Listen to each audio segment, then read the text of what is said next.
una gran liberación viene. ¿Cuántos creen eso? ¿Cuántos creen que una gran liberación viene? Es importante entender que la iglesia cristiana no está en la tierra para escapar, está en la tierra para influenciar. Volver a decir eso, porque si no nos sacamos la mentalidad de escapista, la iglesia no es escapista. La iglesia es la influencia del cielo en la tierra. La iglesia, según Efesios, es la plenitud de aquel que todo lo llena en todo. La iglesia es la sal de la tierra, es la luz del mundo, es la representación exclusiva del reino de Dios y de Jesús en la tierra. Así que cuando entendemos qué somos en la tierra, entendemos también que no somos escapistas. Esa mentalidad que le han vendido a la iglesia y le han predicado a la iglesia de que somos un ente que está esperando la segunda venida de Cristo y que está esperando el arrebato o que seamos traspasados a los cielos. Es una fe que tenemos, es verdad. Es una esperanza que tenemos, también es verdad. Pero no es el escape que tenemos. Vuelvo a repetir eso. Es una esperanza. Yo espero a Jesús por segunda vez. ¿Alguien aquí espera a Jesús por segunda vez? Ok. Vamos a, según Filipenses, en Tesalonicenses, vamos a esperarlo en los cielos, como dice la Biblia. Pero esa no puede ser el estilo de vida de un creyente, esperando que un día suene la trompeta o aparezca Cristo para ver que cuando eso ocurre digo, me salvé. No tenía para pagar la cuenta, estaba más enfermo, no sé, que el perro de la esquina, y aparte de eso no tenía para comer. Menos mal que Jesús vino. Esa no es ni debe ser la mentalidad de un justo, porque el justo por su fe vivirá, dice mi Biblia. ¿Alguien dice amén a eso? Si el justo vive por fe, entonces la fe es la certeza de lo que espero, pero también esta es la fe que vence al mundo. En otras palabras, el creyente está llamado a vencer en la tierra. O sea, yo no me voy a ir al cielo en derrota, me voy a ir al cielo en victoria. Jesús se fue al cielo en victoria. Jesús ascendió al cielo en victoria. Jesús no ascendió al cielo derrotado. Jesús ascendió al cielo resucitado. Y nadie que diga o que confiese ser creyente debe tener una mentalidad de oscuridad, de fracaso, de fatalismo, sino de victoria absoluta, porque en Él somos más que vencedores. ¿Alguien es más que vencedor en Cristo Jesús? Es importante que recuperemos la mentalidad militante de la iglesia cristiana. Déjeme recordarle que la iglesia cristiana jamás se escondió, nunca. En segundo lugar, aún siendo perseguida, el peor error que hizo el imperio romano fue perseguir a la iglesia. Dice su Biblia y la mía que fueron esparcidos por todos los países vecinos, pero donde llegaban predicaban a Jesús. Y lo que hicieron fue propagar una fe que hoy por hoy es una de las más grandes del mundo. Ahora bien, la iglesia ha superado toda clase de obstáculos en 2000 años.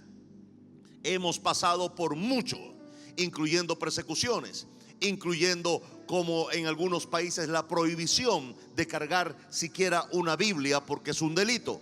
Sin embargo, la iglesia no se ha detenido y ha seguido creciendo, cualquiera que sea su circunstancia. Ha vencido la circunstancia porque la iglesia es la plenitud de Jesús. Diga conmigo, yo soy la plenitud de Jesús. Ahora bien, eso indica que la iglesia está llamada a ser una influencia en todo lugar donde está. La iglesia no debe ser más una especie de grupo escondido en cuatro paredes que escapa del mundo y escapa de los problemas y escapa de las circunstancias, sino una iglesia militante que enfrenta los problemas, que enfrenta las circunstancias y los cambia con la fe. ¿Alguien dice amén a eso? Históricamente, en el Antiguo Testamento, siempre el pueblo de Dios fue militante, y en el Nuevo Testamento Jesús le hace un desafío entonces a sus seguidores. Y los demás que siguen escribiendo las cartas, como Pablo, como los otros apóstoles, Pedro y todos los que escribieron los evangelios, hablan de un grupo militante. Jamás hablan de un grupo asustadizo que huye y que se esconde de los problemas. Nunca seremos eso. Y el día que la iglesia deja de ser sal, mi Biblia y la suya dice, ¿para qué sirve? Si la iglesia deja de ser luz, ¿para qué sirve? Si seguimos escondidos en cuatro paredes, ¿para qué servimos? ¿Se ha preguntado usted eso? ¿Se ha preguntado usted para qué vive aquí en la tierra? ¿Se ha preguntado usted si la razón de vida que usted tiene solamente para ver si paga las cuentas, compra un carro y vive en una casa cómoda? ¿Usted cree que eso es la vida? ¿Usted cree que usted nació, usted venció? Usted todavía no sabe lo que usted ha vencido. Usted es un vencedor innato. Usted es un vencedor natural. El simple hecho de que usted haya nacido lo hace ser vencedor. Volver a repetir eso. El simple hecho de que usted haya nacido ya es vencedor. Pero el simple hecho de que usted haya nacido y haya llegado hasta aquí y esté sentado en esa silla es más que vencedor. ¿Sabe cuánta gente ha dejado de vivir en esta tierra por múltiples razones? ¿Sabe cuántos no pudieron nacer? ¿Sabe que usted corrió con al menos 2.999.000 y usted ganó? Es que me parece que todavía no lo ha dimensionado. Pero yo soy un siete cuero, yo soy una chiripa, yo soy un zancudo sin alas. No. Usted nació entre 3 millones. Usted corrió más duro, le metió, le imprimió velocidad y usted llegó primero y se abrió paso, entró, se alojó dentro de un útero y saludó a los 2.999.000 afuera y le dijo: yo gané. Pero tú eres gordito, gané. Eres flaquito, gané. Vas a ser calvito, gané. Le gané a 2.999.000 y yo entré primero y nací y crecí y me hice fuerte y aún así, gordito, flaquito, calvito, estoy aquí vivo y debo tener un propósito del cielo para seguir vivo en esta tierra. ¿Alguien cree eso conmigo en esa mañana? Usted tiene que salir de la simplicidad de la vida y pensar que usted solamente es uno más del montón. Usted no es uno más del montón. Usted es alguien llamado por Dios con un propósito de Dios. Y cuando nos unimos, nos llamamos iglesia. Volver a repetir eso. Cuando nos unimos, nos llamamos iglesia. Cuando salimos somos creyentes, pero cuando nos reunimos así como ahora, somos iglesia. La iglesia no es el templo, nosotros somos la iglesia. Ahora, esta iglesia y la iglesia de Jesús tienen un propósito, y cuando se juntan son un núcleo, son un grupo. Puede llamarle lo que usted quiera, pero somos muchos, y en ese sentido esos muchos también tienen un propósito. Esos muchos, generalizando, Jesús lo llamó luz del mundo, sal de la tierra, y le llamó, según Efesios, la plenitud de él mismo. Según Efesios 5:27, la iglesia gloriosa. Es decir, todo este grupo que se llama iglesia y todos los que somos iglesia en este país y en el mundo, hay un propósito, tal vez local, tal vez nacional, pero también mundial. Sin embargo, nos han separado por grupos, nos han puesto nombres, nos han puesto límites a través de normas y dogmas, y nos han limitado a un local con ciertas facilidades para reunirnos los domingos. Y se nos ha estado diciendo que debemos venir a la iglesia y dar diezmos y mantenernos como ovejitas tranquilas. Claro que sí, cuando usted no quiere que las ovejas hagan más nada que no sea dar lana, usted jamás les hablará de lo que son capaces de hacer. Mire cómo, ¿sabe qué es lo más poderoso? Un mensaje que te libera. Porque la religión es un calabozo o es una cárcel, y el pecado también lo es. Y a muchos los sacan de la cárcel del pecado para meterlo en la cárcel de la religión. Y déjeme preguntarle o aclararle algo: cárcel es cárcel. Llámese cárcel del pecado o llámese cárcel de la religión, cárcel es cárcel. Yo fui llamado por Dios de las tinieblas a su luz admirable para anunciar las virtudes de Él, en primer lugar. Y el que el Hijo del Hombre libertare será verdaderamente libre. Esto me habla de una libertad que emancipa cualquier temor. Usted ya no es esclavo, usted es libre. Volver a repetir eso: usted ya no es esclavo, usted es libre. Y como libre ahora tengo que portar un mensaje de libertad para aquellos quienes se mantienen en la cárcel del pecado o aquellos que también han sido introducidos en la cárcel de la religión. El propósito de la iglesia está más alto. El gran problema que ha tenido la iglesia es no saber quién es.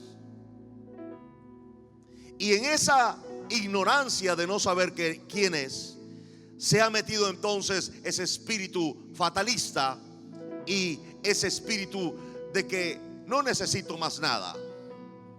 Usted tiene un propósito más alto en la vida. Usted y yo tenemos un propósito más alto en la vida.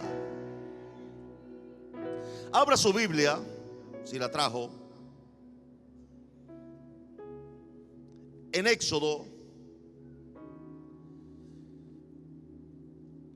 capítulo 7.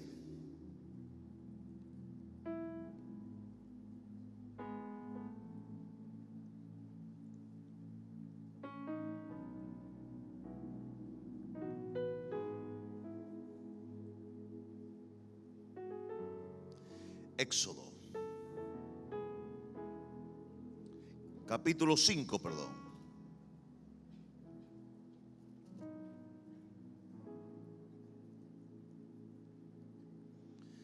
Le voy a hablar de un poco de lo que está aconteciendo en este capítulo. Israel tiene 460 años cautivo bajo un yugo opresor del imperio egipcio. El imperio egipcio es un imperio dominante en el momento, y como imperio dominante necesitaba una fuerza que dominar en calidad de esclavos. Así que Israel era la clase esclava del imperio egipcio. Lo que sorprende de esto es que en el tiempo, y óigame esto que es delicado, es un mensaje que lo va a poner a pensar un poco. Yo creo que una de las cosas que ha hecho que la iglesia se comporte de forma tan pasiva son los mensajes que le han predicado donde ofenden su inteligencia. Han pensado que por ser creyentes somos bobos. Nada que ver con eso. Alguien que tiene el Espíritu Santo de Dios es imposible que sea bobo. Tiene el espíritu más superior de todo el universo. Tiene la mayor incidencia de sabiduría dentro de él. Cuando hablo de sabiduría no estoy hablando de los títulos que usted pueda tener universitarios. Usted puede ser inteligentísimo y necio.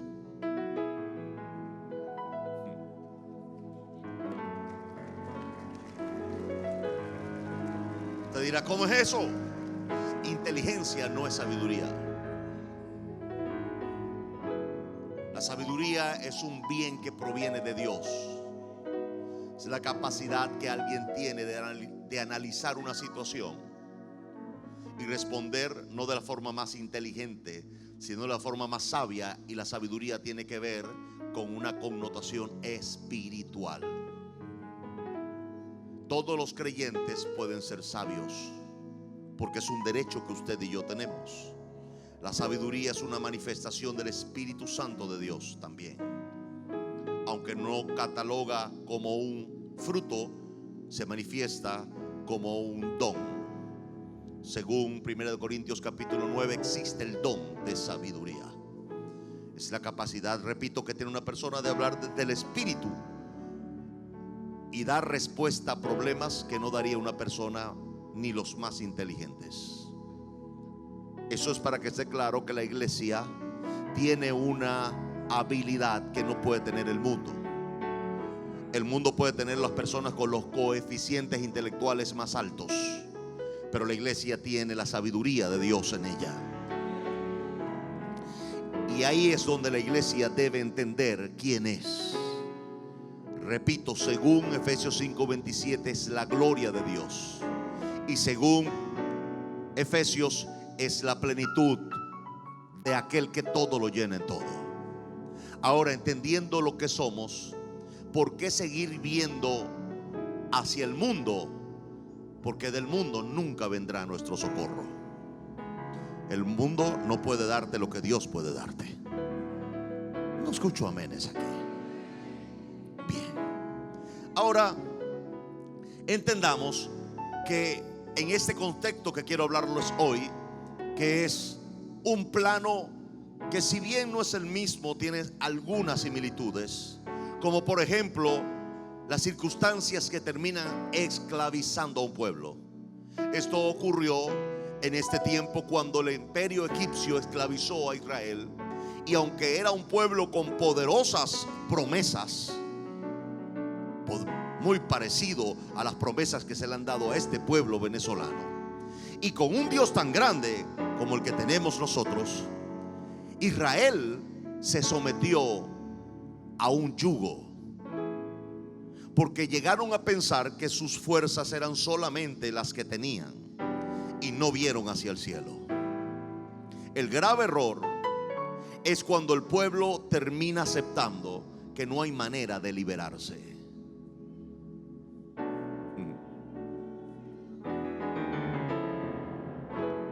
Ahora Dios le envía un hombre a Israel, pero eso es anterior. Lo posterior es los anuncios que Dios hace y lo que Dios dice antes de hacer lo que va a hacer. Porque dice su Biblia mía que nada hará Jehová el Señor sin anunciarlo antes a sus siervos los profetas. Entonces un hombre empezó a anunciarle a Israel que iban a ser liberados. Usted conoce la historia. Los ancianos dijeron: ¿cómo? Imposible, no hay manera de que seamos liberados. Sin embargo, este hombre dijo: Dios nos va a liberar. Y Dios lo hizo. Y no lo hizo en un solo momento, lo hizo a través de un proceso de 10 actuaciones, donde en cada actuación Dios mostró su mano y Dios le mostró a su pueblo que Él era su Dios. Le voy a decir una cosa: la gente seguirá siendo cautivos y esclavos hasta que se atrevan a creer.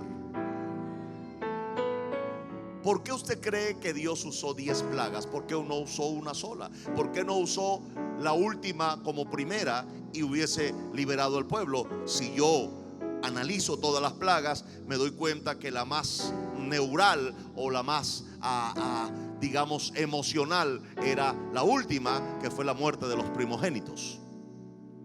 Entonces yo digo yo, analizándolo desde mi perspectiva natural, que porque Dios no hizo la 10ª de primero, y de esa forma no hubiesen 10 plagas sino una sola, la muerte de los primogénitos, Israel se hubiese ido el mismo día como ocurrió. Pero Dios hizo eso no por Faraón, Dios hizo eso por su pueblo. Lea su Biblia. Dios hizo eso por su pueblo, porque su Biblia dice: y endureció Dios el corazón de Faraón. O sea, el plan de Dios no era sacar al pueblo con la primera plaga, sino con 10. Dios quería enseñarle fe y confianza a su pueblo y decirle: ustedes no están listos para salir, porque si ustedes salen con la primera, entonces la gloria es de Moisés. Pero si ustedes salen con 10, la gloria es mía, porque van a ver mi mano y mi brazo extendido y se van a dar cuenta que yo los saqué con grande poder, como dice la Biblia.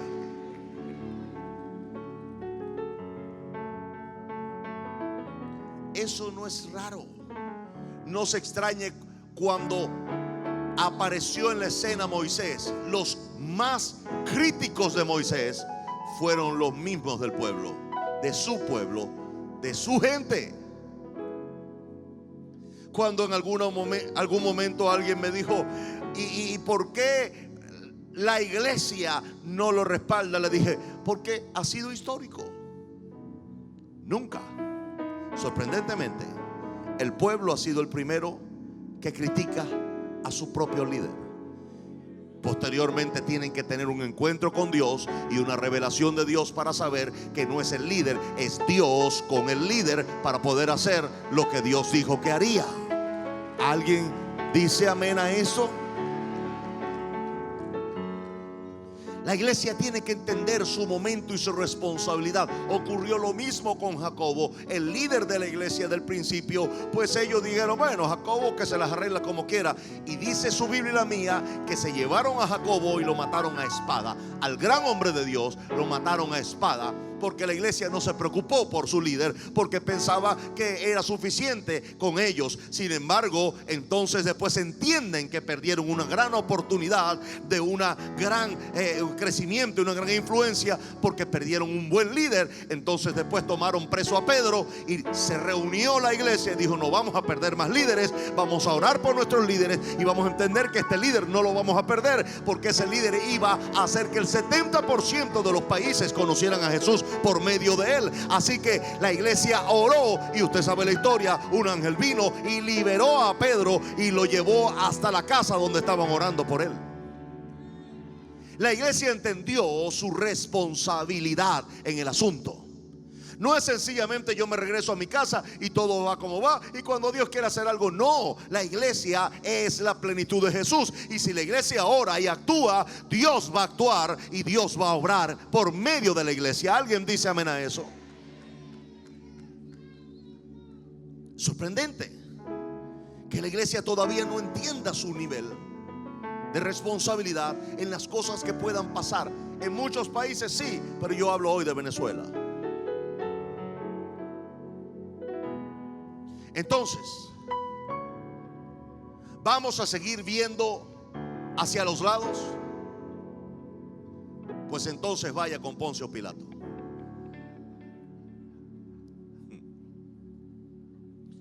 O vaya con Herodes.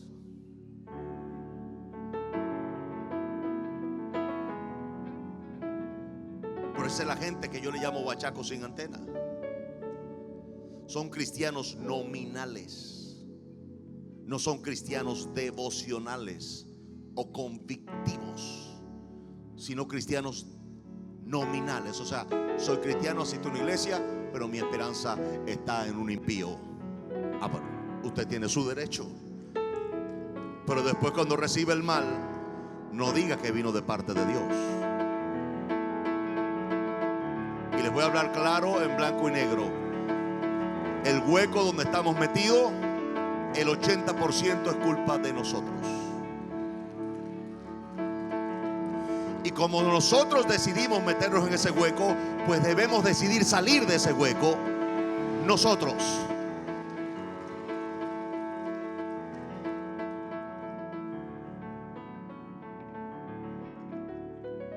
Créame que yo en un tiempo oraba, Señor, bendice a todas nuestras autoridades. Por supuesto, mi Biblia dice que oremos para vivir en paz. Pero ¿qué pasa cuando algunas personas que liderizan se convierten en obstáculos para Dios hacer un gran avivamiento en un país? El primero que yo veo en mi Biblia y que lo leo es un político que se opuso categóricamente a Dios y que quiso interponerse entre lo que Dios quería, porque había un pueblo que había decidido, y más importante, había un Dios que había decidido. Y sorprendentemente, el día que el pueblo se hastió y dijo queremos a Dios y ya no más al hombre, y trasladó su confianza y fe del hombre a Dios. Pasa que estoy adelantando un mensaje que todavía no es el tiempo de predicarlo. que se llama así: voz de Dios y no de hombres. Pero ya vendrá. Pero el día que eso ocurrió, el líder político en el cual había puesto el pueblo su confianza, que se hastió, cuando el pueblo quitó su confianza de ese líder, sorprendentemente Dios actuó. Usted conoce la historia. Es el primer líder que recibe un juicio de Dios en la Biblia. El primero. Si usted ya vio eso, ¿por qué sigue poniendo su confianza en un hombre sin fe en Dios?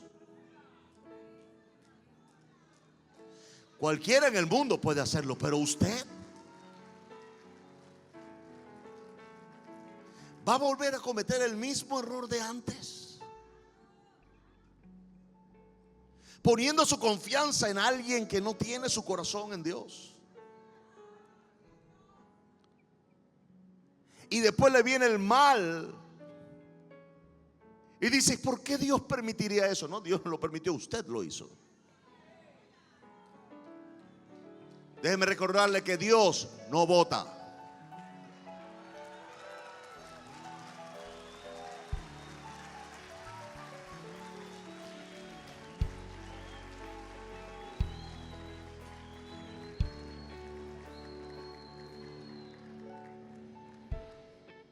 Sin embargo, Dios sigue siendo un Dios de propósitos. Y sigue Dios teniendo con nosotros un plan. Yo dije, Dios tiene un plan con nosotros. Y Dios lo va a cumplir. Ahora, es importante que entendamos que Dios quiere hacer algo. Abra, como le dije, su Biblia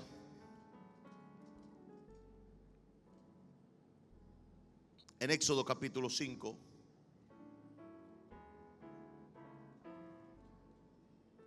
Mire lo primero que le voy a leer. Dios también dijo también a Faraón, dijo también Faraón: he aquí el pueblo de la tierra es ahora mucho, y vosotros les hacéis cesar de sus tareas.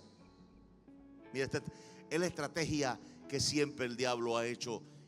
Y el diablo repite una y otra vez las cosas porque le funcionan. Y le funcionan, y le funcionan, y le funcionan. Y mandó Faraón aquel mismo día a los cuadrilleros del pueblo que lo tenían a su cargo y a sus capataces, diciendo: de aquí en adelante no daréis paja al pueblo para hacer ladrillo como hasta ahora. Vayan ellos y recojan por ellos mismos la paja, y les impondréis la misma tarea de ladrillo que hacían antes, pero no les disminuiréis nada, porque están ociosos. Están pensando en libertad. Por eso levanta la voz diciendo: vamos y ofrezcamos sacrificios a nuestro Dios. Esta operación que la hace Satanás como caudillo, la puede hacer cualquier otro líder que aprenda la mala maña.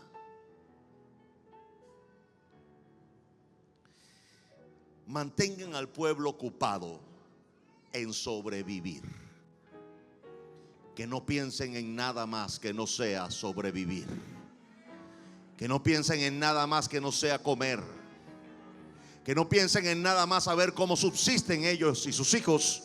Y así no estarán pensando en nada más. Y cuando clamen mucho, tírenle bofe. Tírenle lo peor del reino, para que se llenen la barriga con algarrobas y limosnas y se olviden de un propósito y un destino grande.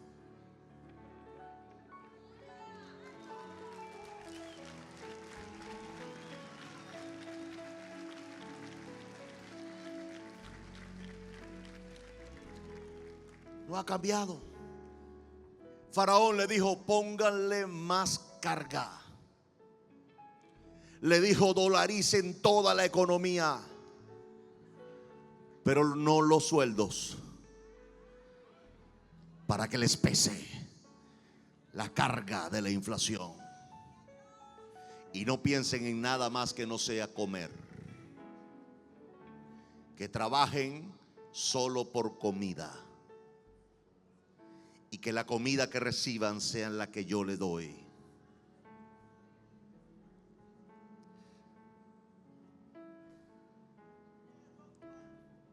Preocúpense solamente por ustedes y no por un país, y manténganse así. Cualquier parecido de esta historia con alguna circunstancia en algún país del mundo es solo casualidad. No hay ningún tipo de comparación.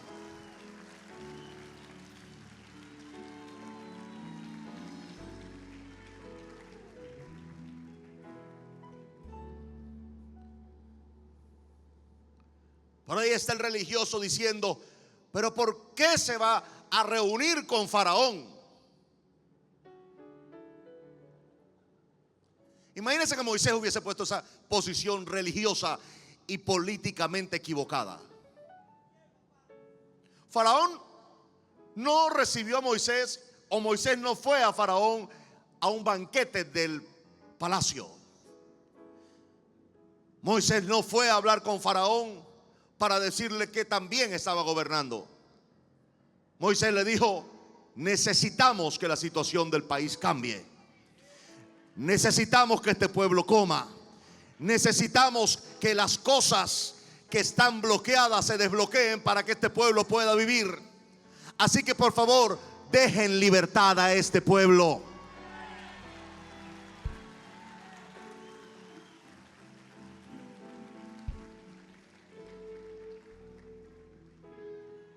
Pero ya oigo los religiosos y los políticamente equivocados diciendo: ¿por qué se reunió con Faraón? A Faraón había que hacerle una invasión. ¿De qué? ¿De dónde?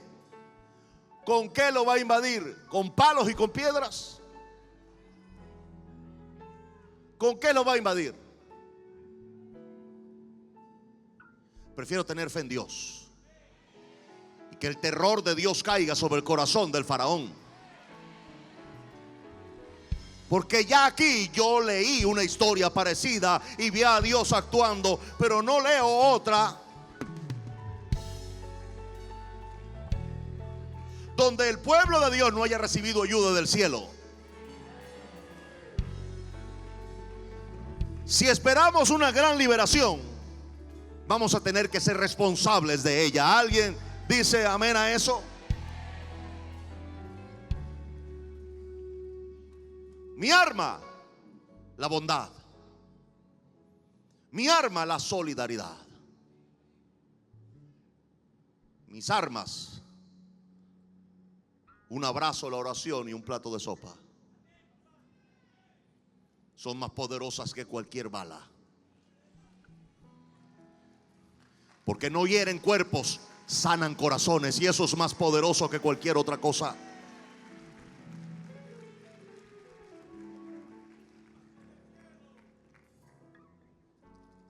Pero no, los especialistas locos, violentos,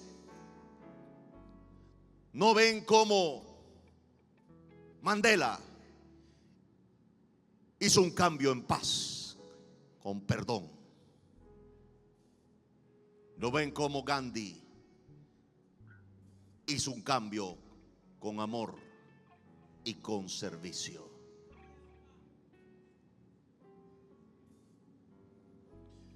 Mandela dijo: no tengo armas. Gandhi dijo: tampoco tengo armas. Los cambios y las afectaciones más grandes en el mundo, y las que la historia siempre recuerda y la historia resalta, son aquellos cambios que se hicieron sin muertos, sino con valores, con mensajes que atravesaban el corazón de los oyentes, y con acciones que iban en contra absoluta de la muerte, sino que iban a favor de la vida. empezando por mi Señor Jesús. Él dijo: si alguien tiene que morir, seré yo. No como algunos que dicen: si alguien va a morir, que sean los jóvenes. Y yo les digo a los líderes que apoyan estas iniciativas, porque yo no los veo muriendo a sus hijos, a sus sobrinos, sino que veo muriendo a muchachos jóvenes que les meten un discurso, le ponen una franela de Simón Bolívar y los lanzan con un escudo de cartón. Yo digo que esas muertes están sobre la conciencia de esos líderes y sobre aquellos gatillos que dispararon a un pueblo desarmado.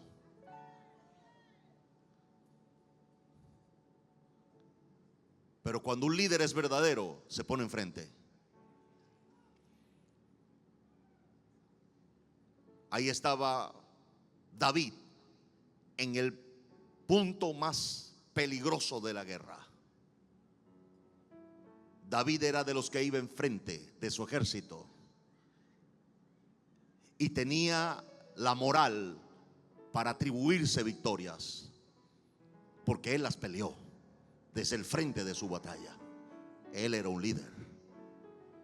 Bolívar se ponía enfrente de la batalla. Él era un líder. Pero estos líderes que mandan y envían, pero ellos no van, son habilidosos, no son líderes. El verdadero líder se pone enfrente y da el ejemplo. Si no, Jesús dijo: ¿tiene que morir alguien? Seré yo, para que todo aquel que en mí crea no se pierda, mas tenga vida eterna. Y murió la peor muerte, muerte de cruz, para decirle al infierno y al mundo que Él venía a cumplir toda justicia. Cuando hablamos de grandes liberaciones, se hablan de batallas, en primer lugar, si somos bíblicos, donde Dios es el capitán. Y en segundo lugar, donde los líderes son verdaderos. Primero, porque tienen relación con ese Dios. No son de decir, son de hacer y de creer. Y esas grandes liberaciones siempre están precedidas por acciones donde Dios tiene la mano metida. Escucho aquí amenes.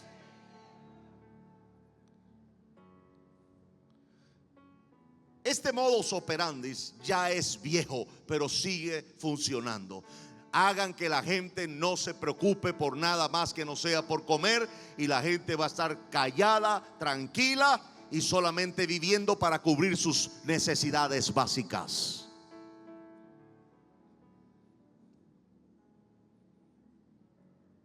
Si usted no tiene o no ha tenido la oportunidad de meterse y hablar con la gente más golpeada por esta crisis, en los lugares, en cualquier lugar ahora, pero en los lugares más golpeados, más desprotegidos, pregúnteles, hable con ellos, no solamente le dé la mano y los salude,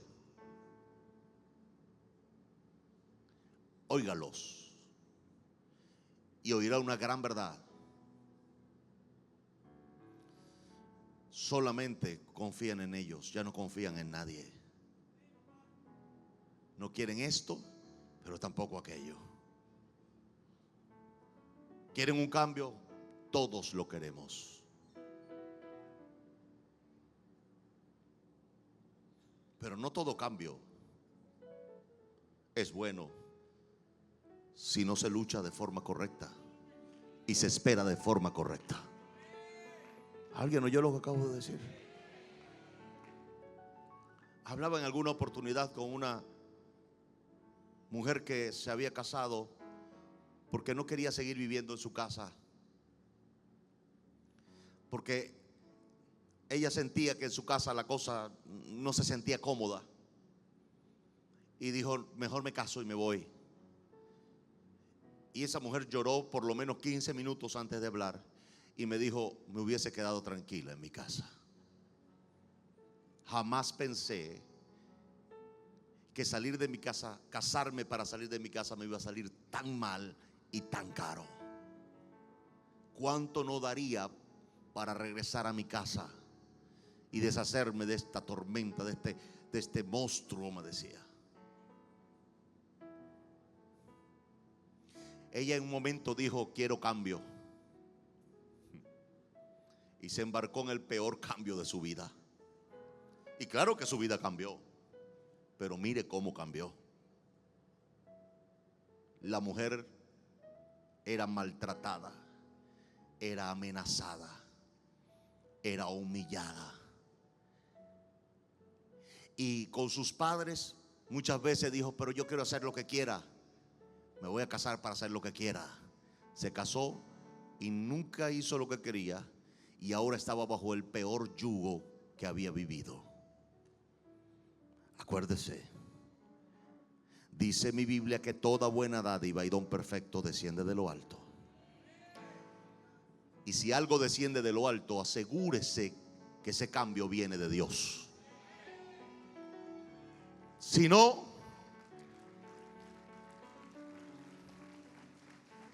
ya hay una Guatemala, no queremos una Guate peor.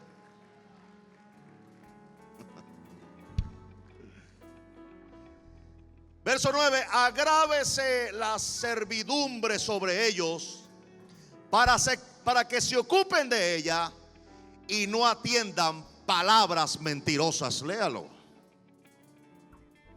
Entonces yo salgo y digo: vienen días de gloria, falso profeta.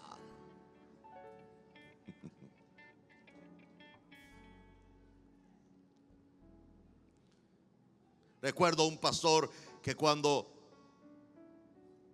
me postulé salió diciendo: no apoyo, pero yo lo vi con una camisa roja antes. Y dice que es pastor. Y yo pregunto: Dios mío, ¿cómo el diablo se ha metido en la mente de la iglesia? Cuando la Biblia dice que yo tengo la mente de Cristo. ¿Cómo teniendo la mente de Cristo he errado? La única manera es que se hayan dejado influenciar por el espíritu y el príncipe de este mundo.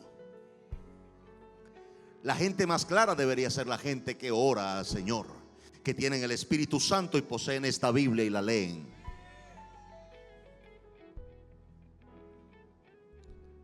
Aleluya. Me parece que estoy pisando callos esta mañana. Pisando muchos callos. Pero hablándole claro,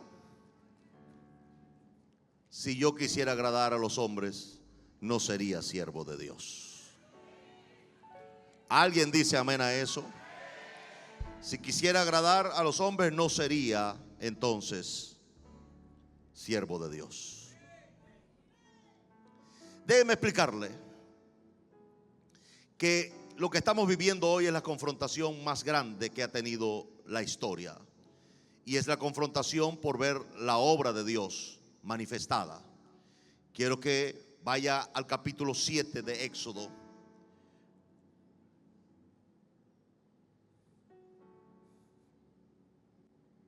No voy a decir que levante la mano. ¿Cuántos han sido golpeados por la crisis que vive el país? No levante su mano, por favor. Creo que son preguntas exageradamente evidentes. Y aún los que se han ido del país no pueden decir que no les ha golpeado, porque si no los hubiese golpeado estuvieran aquí. El simple hecho de estar en otro país sin sus seres queridos ya es un gran golpe. Un gran golpe a la familia. Un gran golpe al sentimiento y a la emoción de un pueblo. Estar separados. La estadística dice que uno de los pueblos más familiares es el pueblo venezolano. Entonces es un duro golpe al corazón de este pueblo, que usted ya no tenga a su hijo o a su sobrino o a sus seres queridos con usted porque están por allá pasando trabajo, muchos. Algunos Dios lo ha tratado de alguna manera, muchos por pacto con sus progenitores, pero la mayoría de los venezolanos están pasando la peor de las situaciones afuera del país. Y no estoy hablando solamente de ponerse $100 en el bolsillo, estoy hablando de las humillaciones, de las vejaciones y de todo el ataque que tienen nuestra gente fuera de este país. Son maltratados, humillados, vejados. Y sí, al final le ponen algún tipo de dinerito en el bolsillo, pero se dan cuenta que eso es, me imagino, como la prostituta, que después que la usan como un chicle, la mastican, después la escupen. Y es algo así como lo que está pasando muchos venezolanos afuera.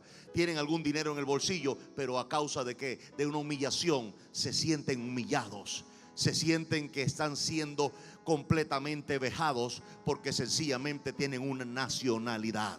¿Usted cree que Dios no ve eso desde el cielo? ¿Usted cree que la justicia de Dios a un pueblo que permanece creyendo en Él aquí en Venezuela no va a ser justicia mañana cuando se le ore a Él y se le pida justicia y se le diga: Señor, hazme justicia? Y no hablo de juicio para otros países, pero hablo de justicia para nosotros, que nuestros hijos regresen a esta tierra que les pertenece, porque esta tierra tenga las mejores oportunidades para salir adelante. Yo pido esa justicia. No pido que otros pueblos sean humillados o que otros pueblos sean enjuiciados, sino que pido que este pueblo sea bendito. ¿Alguien dice amén a eso? Ahora, ¿cómo Dios? Yo me puedo ver mal hoy. Usted también se puede ver mal hoy. Usted puede estar pensando ahí: Dios mío, hoy es domingo, mañana empieza el lunes. ¿Cómo hago? Tengo que hacer la arepa a los muchachos. Tengo medio paquete de harina pan, no me alcanza para todas las arepas. Señor, ¿cómo hago? O creo y la harina se multiplica, o le voy y llego a la vecina, no tengo fe. Vecina, présteme un paquete de harina pan, yo se lo doy más adelante. Parece usted una tontería, pero hay decenas de miles de venezolanos que hoy domingo están bregando a ver cómo comen esta noche, o cómo desayunan mañana, o cómo se llevan una arepa para comer en el trabajo. Son realidades de país. No nos equivoquemos, Dios puede ser tan bueno con nosotros que nos dé para que tengamos paz, el alimento, pero ¿qué de aquellos que no tienen su fe en Dios y que están sufriendo y que tienen una cédula de venezolano igual que usted y que yo? ¿Nos convertiremos en seres egoístas como el mundo? ¿En no orar y no pensar en nuestros hermanos venezolanos? ¿Podríamos cargar el título de cristianos sin llorar por nuestro pueblo? Sería miserable si nos llamásemos cristianos y no creyésemos por un milagro para todo el país. ¿Alguien dice amén a eso?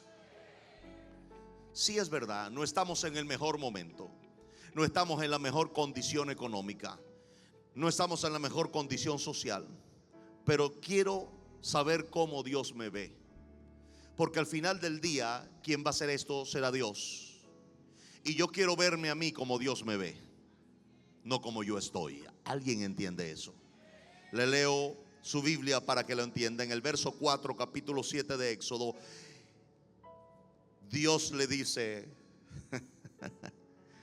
yo no sé si ustedes leen la Biblia o no la leen, pero yo se las voy a leer. Mire lo que Dios le dice a su pueblo: Faraón no os oirá. Faraón no os oirá. Lloren, griten, marchen, pero Faraón no os oirá, porque están clamando al incorrecto. A menos que ustedes clamen a mí, yo puedo liberarlos. No escuché amenes aquí. Yo puedo liberarlos. Ahora Faraón no os oirá, pero me gusta lo que viene. Mas yo pondré mi mano sobre Egipto. En otras palabras, yo pondré mi mano sobre este sistema. Y no voy a poner mi mano sobre este sistema para bendecirlo. Voy a poner mi mano sobre este sistema para destruirlo. No escucho amenes en este lugar. Yo pondré mi mano sobre Egipto. En otras palabras, yo voy a poner mi mano para ejecutar mi juicio, no sobre un país, sino sobre un sistema. No escucho amenes aquí.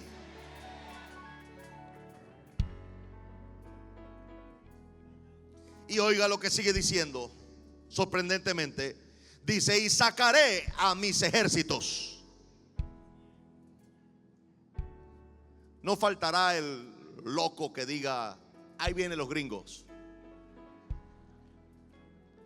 Mire, con todo respeto, lo amo en el amor de Cristo, pero si usted piensa así, usted está loco. Absolutamente loco, desquiciado. No sabe lo que está pidiendo. Usted no tiene idea. Mire Ucrania, mire Irán, mire todos los países donde ha habido invasiones y vea la destrucción de Siria. Casi no queda un edificio de pie. Y usted sabe lo que pasó con el presidente de Siria después de haber devastado a Siria, y más de 9 millones de exiliados han salido, que muchos de ellos dijeron: queremos una invasión. Salieron empobrecidos, arruinados, perdieron muchos de sus familiares, y el presidente de Siria sigue ahí.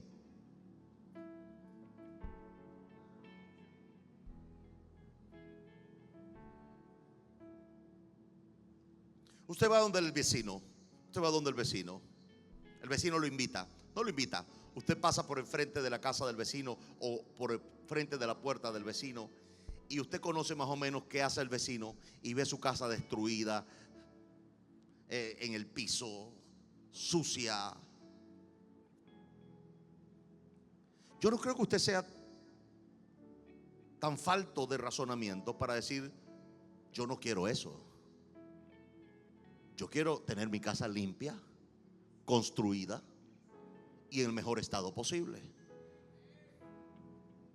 Quisiera mejorar, pero jamás empeorar.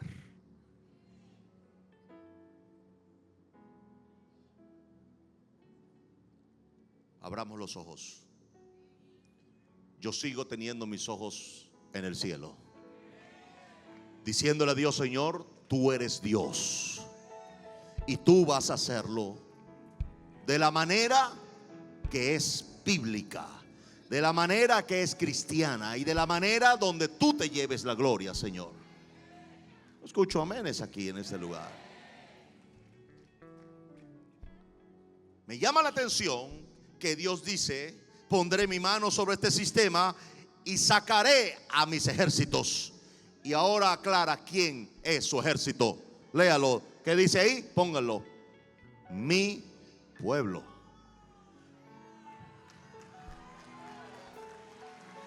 Mi pueblo.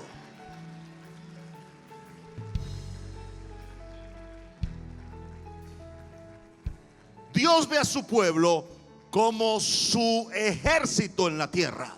En otras palabras, Dios ve a su pueblo como los militantes. Y obviamente no se refería a Israel como un gran ejército armado, sino como un gran ejército de creyentes que iban a poner su fe en Él, para Él poder actuar con brazo fuerte y mano extendida, como dice la Biblia, y mostrar su poder. Así que lo que Dios necesita para actuar es la fe de su pueblo, para Él hacer una gran obra en este país y hacer cosas que ojo no vio, ni oído yo, ni ha subido corazón de hombre. Alguien en esta iglesia va a levantarse como pueblo de Dios a ejercer fe.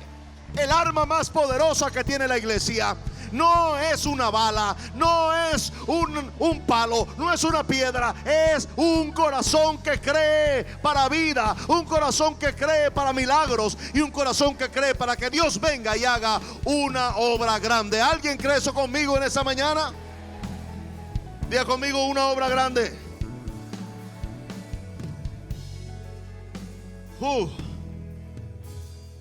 Mi pueblo, los hijos de Israel,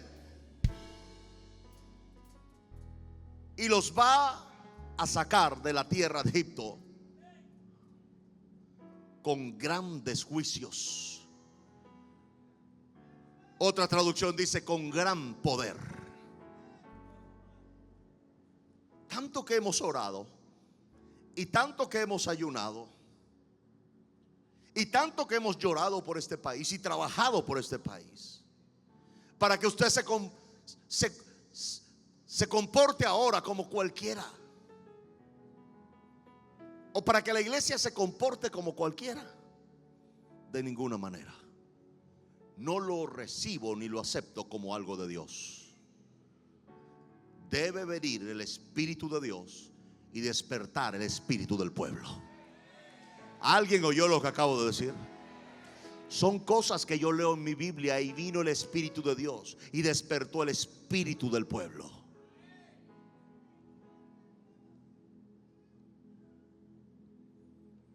Y después de despertar el espíritu del pueblo, entonces ejecutó un plan con Zorobabel, hijo de Salatiel. Pero Dios no podía hacer esto sin despertar el espíritu del pueblo. Entonces yo tengo que creer que Dios va a despertar el espíritu del pueblo. Escuche aménes aquí.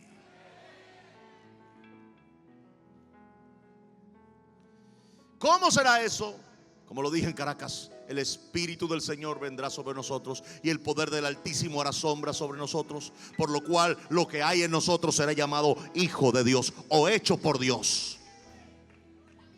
No puedo esperar nada diferente a esto. ¿Alguien dice amén a eso? Sorprendentemente, Dios no lo ve a usted como un endeudado, no lo ve a usted como un fracasado, no lo ve usted como un fatalista. Dios lo ve como un ejército lleno de fe que cree y avanza para su gloria y avanza para su libertad. Gracias, Jesús. Créame, Dios viene de camino. Yo dije, Dios viene de camino.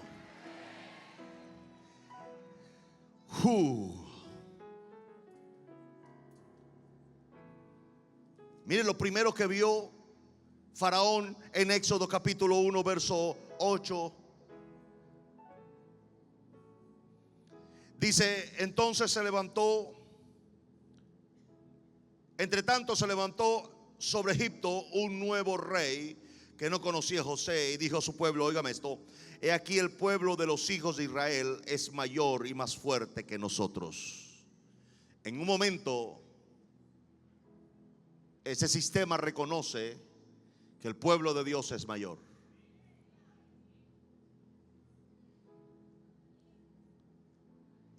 Y lo primero que intenta hacer es dividirlo.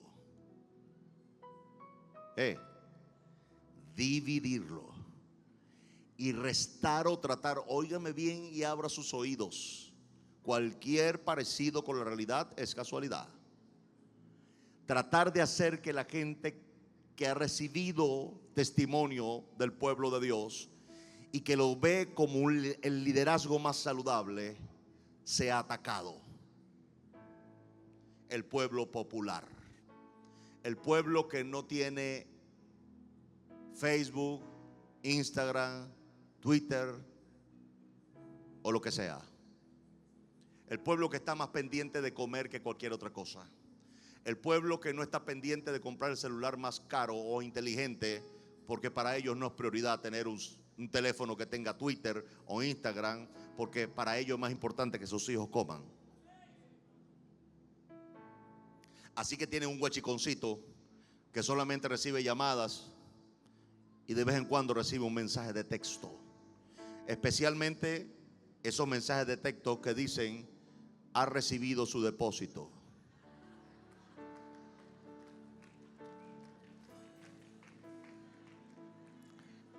Esa gente que dicen, estos han estado con nosotros, estos han estado no desde ahorita, de muchos años con nosotros. Entonces de repente, usando los medios de comunicación masivos, le dicen que este pueblo que ha estado con ellos por años, ayudándolos, fortaleciéndolos, orando por ellos y permeando sus hogares con el mensaje de Dios, pertenecen a la CIA. y sirven al imperio norteamericano.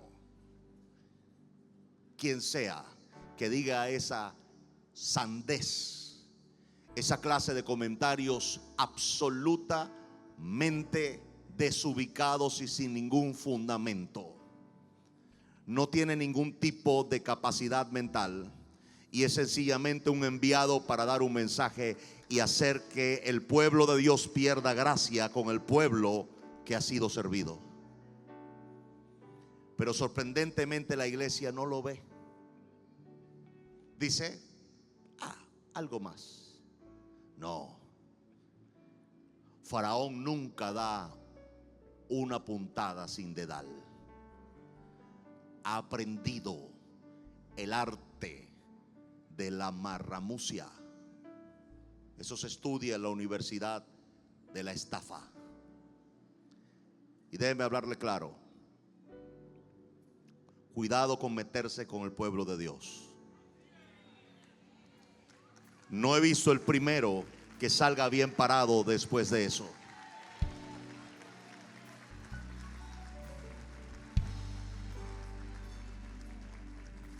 Hay dos opciones: o son brutos o Dios los enloqueció. Porque mi Biblia es clara y es absolutamente explícita al decir: ay del que se meta. Nuevo Testamento: ay del que se meta con uno de mis pequeños.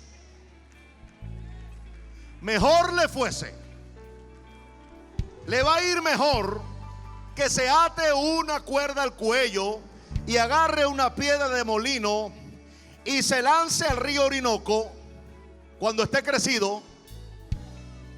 Le va a ir mejor así a que yo lo enjuicie. Y créame que cuando Jesús habló, siempre cumplió. Y mi Biblia dice: Dios no puede mentir. Mi Biblia dice: todo lo que Dios dice con su boca lo ejecuta con sus manos.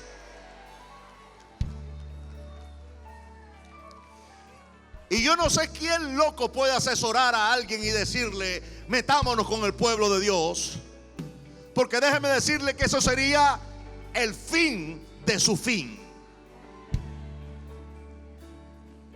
Le conviene más irse a elecciones, le conviene más irse a un referéndum que meterse con el pueblo de Dios. Quien se mete con el pueblo de Dios jamás sale de pie.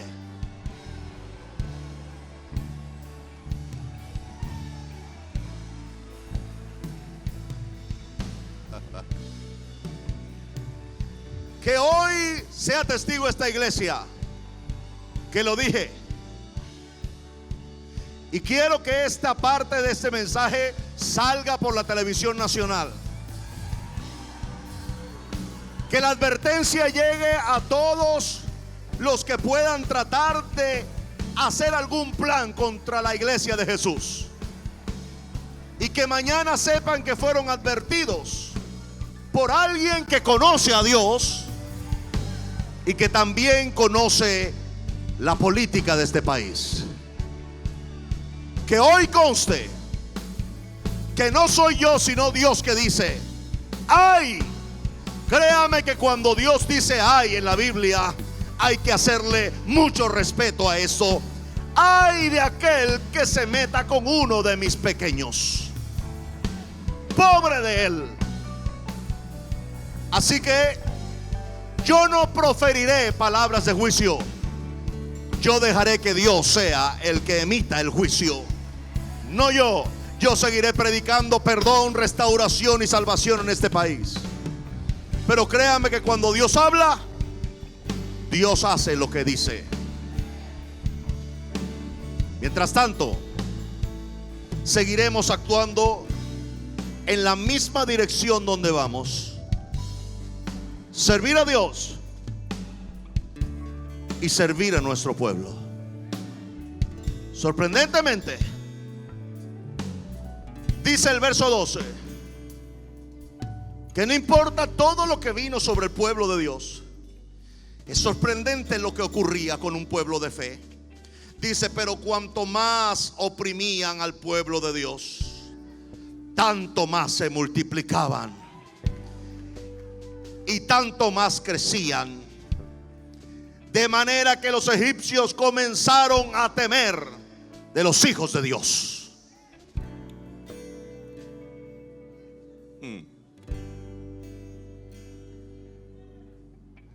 Yo quisiera predicar otro mensaje, pero cuando su corazón ama a Dios y ama a un pueblo, usted no puede desvincularlos. Usted no puede desvincular a Dios de un pueblo que sufre, de un pueblo que llora, de un pueblo que cada día se empobrece y se vuelven esclavos de sus condiciones y sus circunstancias. Y aunque mi línea de discurso es diferente, aunque mi posición de valores siempre será diferente, estoy muy claro que el pueblo está bajo un oprobio de esclavitud. Y en mi línea, la libertad de la cual hablo es una libertad que comienza en el corazón de los venezolanos. No comienza en una boleta o en una máquina de votación, comienza en el corazón. Porque si esta libertad viene bajo una influencia de Dios, no importa que le ofrezcan cajas de comida o le ofrezcan bolsas de comida el día de las elecciones, el pueblo saldrá con una convicción en su corazón. Y no habrá comida que pueda comprarlos. No habrá bono que pueda comprarlos. Será una convicción interna en su corazón.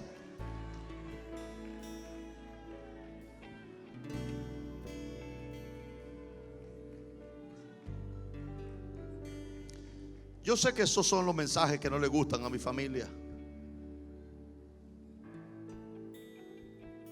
pero una de las cosas que debe acabarse en el pueblo de Dios es el miedo.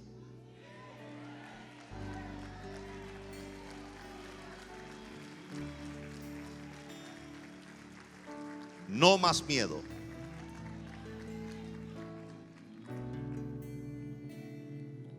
Yo lo que hago, lo hago y soy lo que soy. No tengo nada que esconder.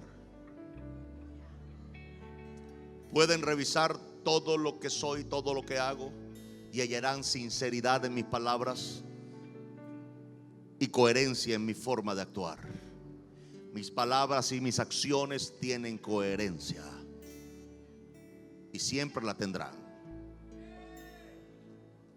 Yo creo en un movimiento espiritual en este país. Yo creo en un movimiento de Dios en el corazón de los venezolanos. Yo creo en que esta clase de cambio va a efectuarse sin muertos, sin una masacre nacional. Yo estoy seguro que este cambio se va a hacer sin llevar el país a más miseria y destrucción, porque yo creo en Dios y Dios me ha prometido, y cuando Dios promete, Dios cumple. ¿Alguien dice amén a eso?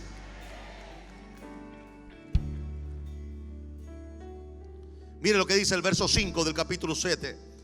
Y sabrán los egipcios, Dios siempre mostrándose, que yo soy Jehová, cuando extienda mi mano sobre este sistema o sobre Egipto y saque a los hijos de Israel, y saque a los hijos de Israel. Mire lo que Dios quiere hacer. Dios quiere poner la mano sobre un sistema para liberarnos de un sistema, pero Dios se quiere atribuir la gloria a Él, porque Él quiere que sepan que Él es Dios, diciendo: yo lo hice de la forma que lo hice, con quien yo lo hice. Diga conmigo: una gran liberación viene. Diga: una gran liberación viene. Tenemos que entender que Dios mismo lo va a hacer. Y estamos aquí todavía en Éxodo. Y lea lo que dice el verso 7 del capítulo 3. Dijo luego Jehová: bien he visto la aflicción de mi pueblo que está en Venezuela. Pongan ese verso. No, pastor, dice Egipto. ¿Dónde vive usted? Usted no vive en Egipto. Usted no vive en Siria o Irak o Irán. Usted vive en Venezuela. Pero esa otra pregunta: ¿cuántos han orado desde Venezuela? ¿Cuántos han clamado por este país desde Venezuela? ¿Cuántos han ayunado por este país desde Venezuela? Entonces, si yo estoy esperando la respuesta de Dios, debe decir: bien he visto la aflicción de mi pueblo que está en Venezuela, y he oído su clamor a causa de sus opresores, pues he conocido sus angustias. ¿Usted cree que Dios no ha visto las lágrimas que usted ha llorado cuando no ha tenido que comer, o cuando no ha tenido cómo pagar, o cuando ha ido perdiendo su capacidad adquisitiva en el tiempo, y usted ha llorado de desesperación alguna noche o algún mediodía o alguna mañana? ¿Usted cree que Dios no ha visto sus lágrimas? ¿Usted cree que Dios no ha visto las lágrimas de esas madres desesperadas en los barrios, o de esas personas desesperadas en los hospitales, o de esas personas desesperadas en cualquier parte del país, diciendo: Señor, ya no puedo más, ya no aguanto más? ¿Usted cree que Dios no ha visto las lágrimas de este pueblo? Pues Dios se pronuncia y dice: yo he visto la aflicción de mi pueblo en Venezuela a causa de sus opresores. ¿Alguien dice amén a eso? ¿Alguien cree que Dios ha oído nuestras lágrimas? Pues oiga o lea próximo verso, que dice lo que usted y yo estamos esperando. Dios lo ha visto, Dios lo ha conocido, y he descendido para librarlo de la mano de los opresores. ¿Alguien dice amén a eso? ¿Alguien dice amén a eso? Dios nos va a librar. ¿Alguien dice gloria a Dios? Esto es poderoso, porque tengo un Dios grande que se pone de pie y dice: yo he oído el clamor de los venezolanos, y yo he visto la aflicción de ellos, y ahora yo mismo he descendido para librarlos de esta angustia y de esta opresión. Y si yo creo que Dios viene de camino para hacer una justicia en este país, yo voy a ver hacia aquel lugar. ¿A dónde pondré yo mis ojos? Mis ojos estarán arriba en los cielos, arriba en los montes. ¿De dónde vendrá mi socorro? Mi socorro viene del cielo. ¿Alguien dice amén a eso en ese lugar? ¿Alguien dice amén a eso? Y Dios promete: lo voy a sacar de esta situación, y lo voy a meter en un nuevo momento para ustedes, en un nuevo día para ustedes, y los voy a sacar de la escasez, del sufrimiento y de la opresión a una situación de amplitud, a una situación de holgadez, en una situación donde cuando vaya al mercado no diré: bueno, me alcanza para 3 productos, sino que diré: voy a comprar lo que necesito, porque voy a comer lo que quiero. ¿Alguien dice amén a eso? Los voy a sacar a un lugar donde no estarán pendientes de que le regalen algo, sino que solo se lo ganarán con el sudor de su frente, y les alcanzará para que ustedes compren lo que quieran, donde quieran, cuando quieran, y no serán humillados por un sistema. ¿Alguien entiende lo que digo? ¿Alguien cree lo que digo? Les puedo decir: una gran liberación viene, y no voy a decir que va a ocurrir en una fecha, pero voy a decir que va a ocurrir un día pronto, porque viene de camino. ¿Alguien puede decir amén a eso? ¿Alguien puede decir amén a eso? Claro que sí. Y empezarán a sonar esos teléfonos. mamá, ¿qué pasó, hijo? Lo acostumbrado, te transferí. En esta oportunidad la llamada no dirá te transferí. La llamada dirá: mamá, he visto lo que Dios ha hecho en Venezuela y ya no quiero ser más un extranjero en otro país.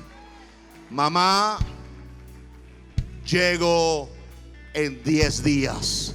Me regreso a mi país porque creo que vienen días de gloria para mi Venezuela. ¿Alguien dice amén a eso? Viene de camino. No olvide que se lo dije.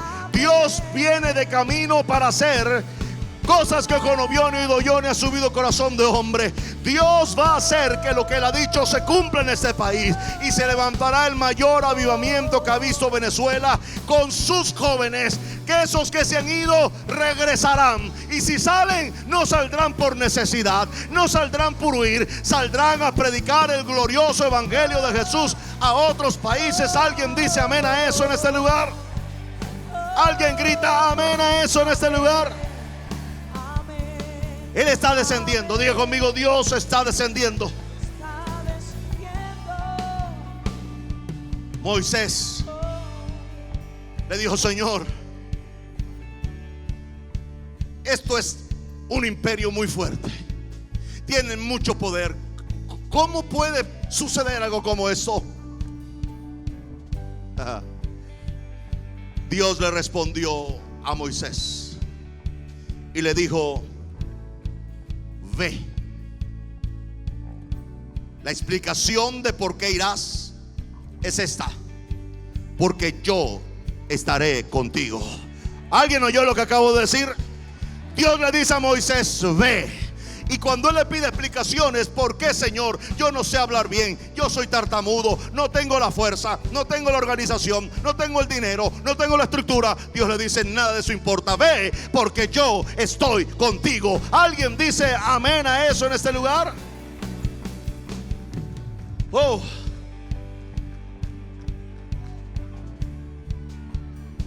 Señor, y cuando me preguntan o me digan: ¿con qué fuerza tú vas a hacer eso? ¿Y quién está detrás de ti?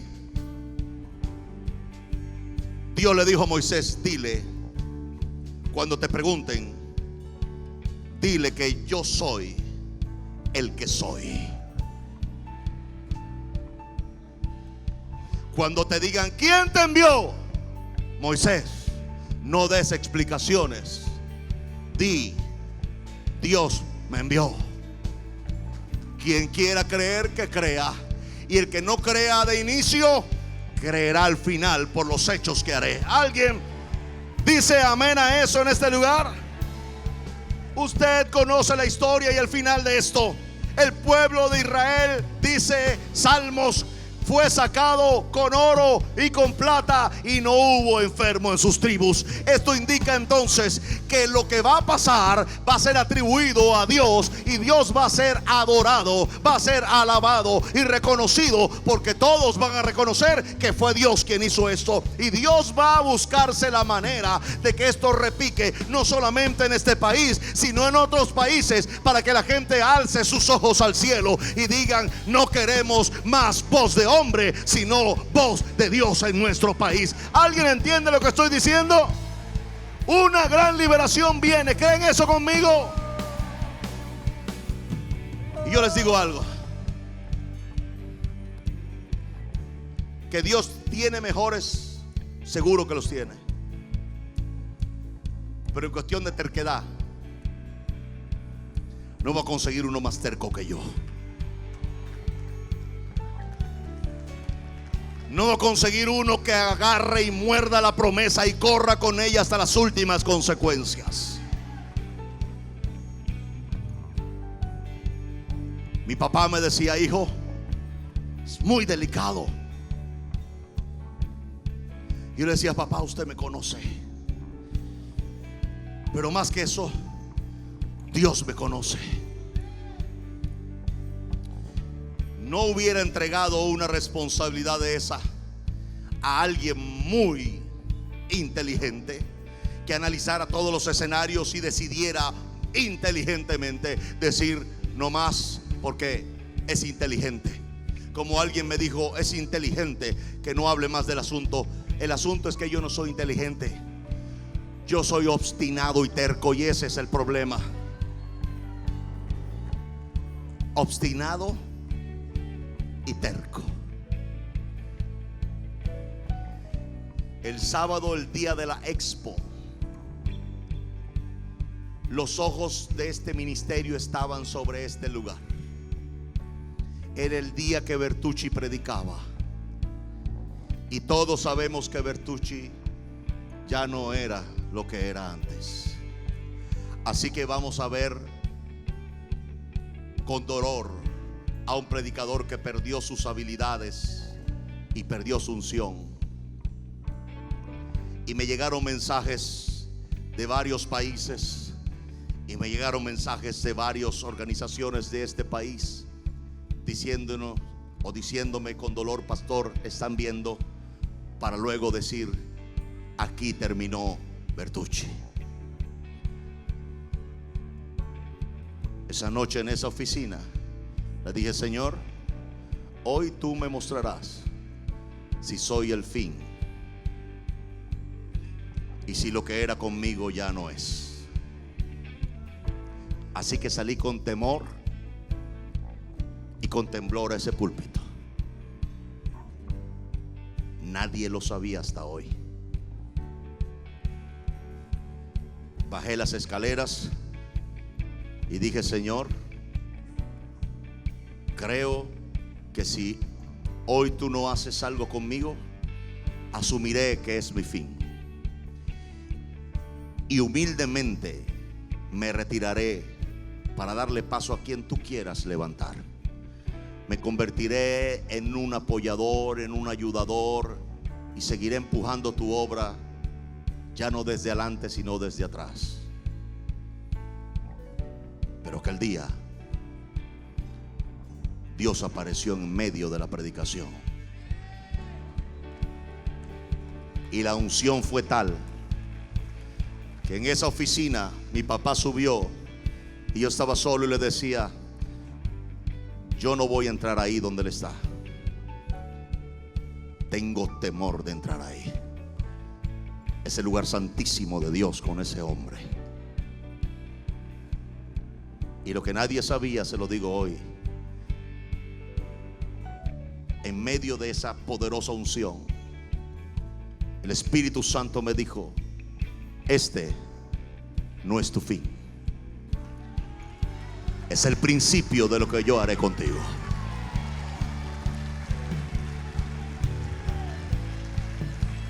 Me dijo: donde yo te lleve, tu predicación seguirá siendo esa. Nunca te avergüences de lo que eres, porque tú eres lo que yo te he hecho. Hablarás de mí con la misma autoridad y el mismo fervor, aun cuando yo te eleve y te ponga donde te ponga. Tu boca seguirá siendo mi boca, y tu corazón me seguirá amando. Y ese día en mi oficina, con todos los que estaban afuera mirando, no cabía nadie más en esa oficina. Era Dios y yo, solos. Y Dios me dijo: si siempre yo soy lo primero en tu vida, si yo soy siempre lo primero en tu vida, cada palabra que he dicho de este país y cada palabra que he hablado sobre ti, ninguna de ellas caerá a la tierra. Ninguna. No sé si lo ha notado, pero desde ese día recibí nuevas fuerzas, una visión renovada. Y sí, a partir de esta semana regreso a la calle, pero ahora no con fuerza, ahora con fe y convicción de que Dios viene de camino para este país. ¿Alguien dice amén a eso en este lugar? Veré las puertas abriéndose, yo no sé cómo. Pero los sacerdotes no vieron el mar abriéndose hasta que entraron y pusieron sus pies en el agua. Nunca veremos milagros si no caminamos hacia el caos o hacia el obstáculo con firmeza y fe, sabiendo que cuando llega el obstáculo, Dios hará una señal y hará que el obstáculo se parta en dos, se abra en dos y yo pase por el medio en seco.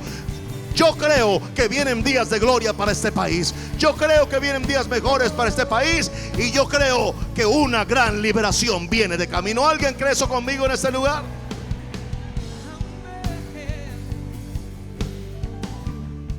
Solamente advertirles que los ataques vendrán